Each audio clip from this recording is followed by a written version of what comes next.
Hello everyone, it's Gojira Prime here with a little video, and today we are taking a look at Transformers Combiner Wars Ultra Magnus.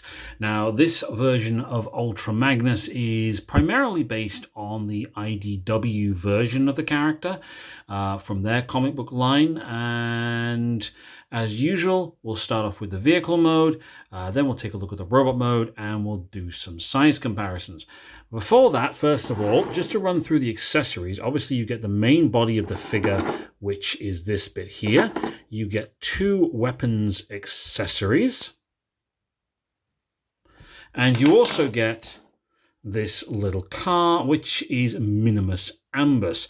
Now, I'll start off with this, and for those of you who have read IDW, obviously you know that Minimus Ambus was a form of Minibot which inhabited the body of Ultra Magnus. In the comic book series, this guy was actually Ultra Magnus, and this was his armor.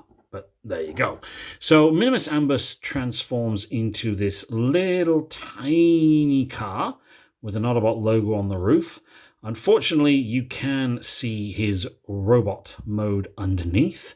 But, you know, it's a nice little accessory to have with the figure, and it really is, if I can get this to focus right, really is a tiny little thing. It's only a couple of centimeters long, but still, just to show you how quickly you transform him, you basically unfold the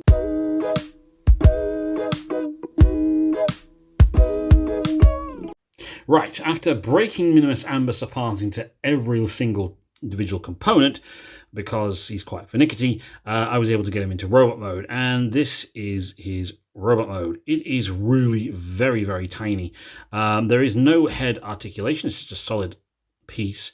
The arm does rotate a full 360, and the legs do have some motion that way. No motion backwards, but you do have a knee joint, which is quite nice as well. So just to give you a size comparison with this guy, if I just hold him, if he'll stand, that is.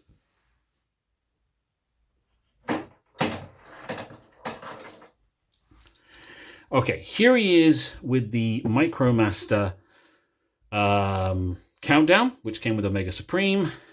And here he is with Hot Rod, who came with Star Saber. So he really is a tiny, tiny little thing. So, on to the main body of Ultra Magnus. As like his main G1 counterpart, he is a white-coloured truck, cab, whatever you want to call it, with this carrying capability or carry trailer behind him. Now, he is not really able to carry a very large deluxe class figure in here like you did with the original G1 and maybe with the new SS86 line. So in that regards, he is a little undersized, but this was sold as a leader class figure back in the day. It does move forward and backwards, rolls very, very nicely, and you can turn the truck section at the front, the cab section at the front, in order to move them in different directions. There is some nice molded details on here. At the back, his feet do stick out a little bit, but one thing you can do, like with all the original Ultra Magnus, is you can lower down these bits here, and then maybe you can get like a Legends or a very small deluxe class figure up here onto the platform. Now, unfortunately, as this is a modern version of Ultra Magnus, the missiles do not fire, I'm afraid. They do detach, however, to be used in robot mode, and also as part of a weapon for him as well. The front cab section is very nicely detailed. Nice big silver grille there. Some nice details on the lights as well. And that's really about it for the vehicle mode. It is, you know, a homage to the original G1 Ultra Magnus, but at the same time, it's made to look like the IDW version. Now, I'll be perfectly honest, this was the first version of Ultra Magnus I bought as part of my collection for my modern line. And the reason I got this version over any other version that come before or since, because obviously we had the Siege version, this version, the whole thing turns into Ultra Magnus.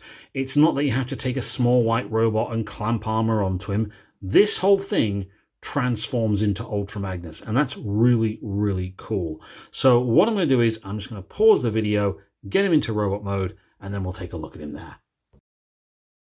Okay, so here we now have Ultra Magnus in his robot mode. And while this robot mode it's a very nice robot mode, don't get me wrong, it's not meant to be Ultra Magnus in his Earth mode. It's meant to be Ultra Magnus, I think, in his Cybertonian mode, as he was mostly for the duration of the IDW comics book series. And I have to admit, it's a very, very nice robot mode. It is a little wobbly on its legs, I'm not going to lie. But all in all, I think it's a really, really nice robot mode. So just to take a look at the face sculpt, very much like Ultra Magnus. You got nice molded details on the chest plate and the rest of the body as well.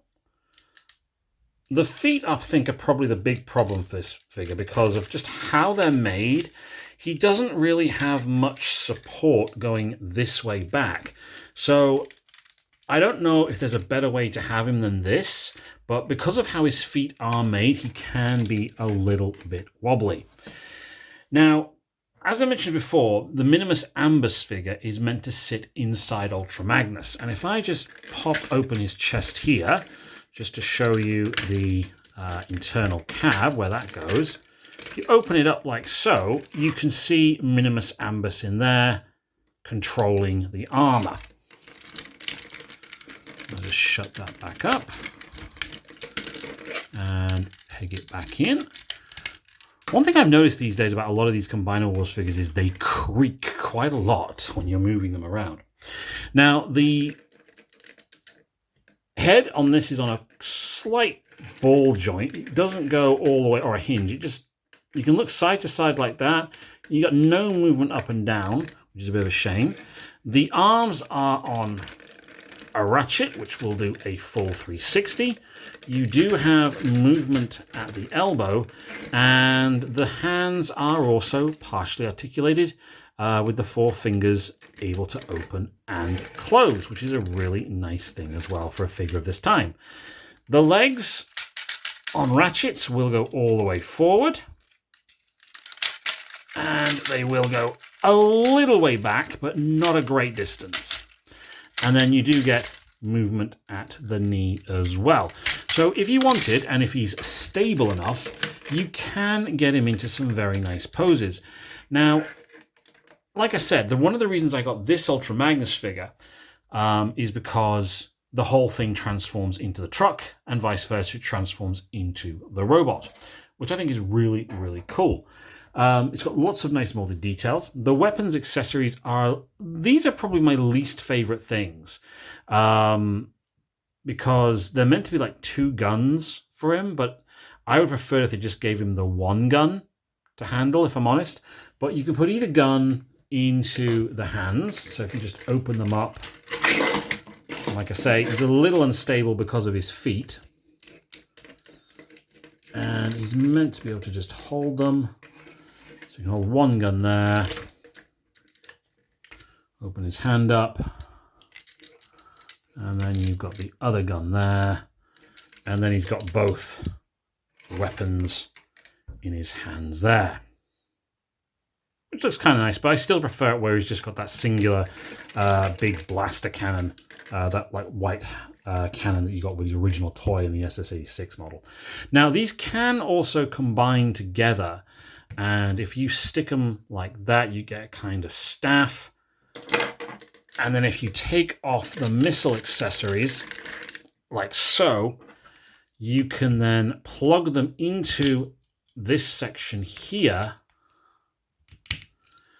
and it makes a kind of hammer for him to hold. But if I'm honest, I don't really like this because it's a little bit cumbersome for him to hold. I know why they've done this. They've done it because obviously the hammer has become kind of Ultra Magnus' signature weapon over the years, but I'm not a particular fan of this particular weapon combined together. So I just prefer him to hold his weapons on their own, or not at all. So I'll just put it back on there. Now, I have to admit, while there have been a few other versions of Ultra Magnus in the last few years. We've had the Siege version, the Earthrise version. I prefer this version to those because with the Siege version, he was a bit of a parts former. You had to dismantle the armor and then put it onto the cab section. This, for me, is a proper Ultra Magnus figure because the whole thing is Ultra Magnus, including the cab, and it has to just all fold away in like one simple transformation process. So in that regard, I really do like it. I do think the figure is, like I say, a little bit cumbersome because of the feet. They just don't go all the way back. So if he gets a little bit too heavy, he can tilt backwards or forwards uncontrollably. But when you're just having him standing on the shelf like that, my camera focuses, there we go, he's perfectly fine. No real problems in any way, shape, or form. So I'm just going to move that back. Like so. So let's do some size comparisons. So first off, here he is with a more modern Voyager. Thrust or Ramjet. I always get the Conehead Seekers mixed up. So as you can see, he towers above this particular figure. Here he is next to the Select Series Corden. And as you can see, if I pull this back a little bit further, again, he towers over that figure.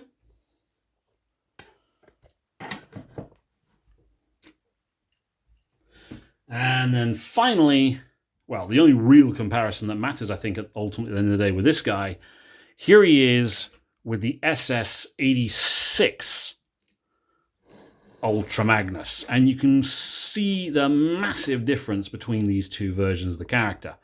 They're about, I mean, obviously this Ultra Magnus has shorter white stacks here compared to this guy, but head height-wise, they are about the same height.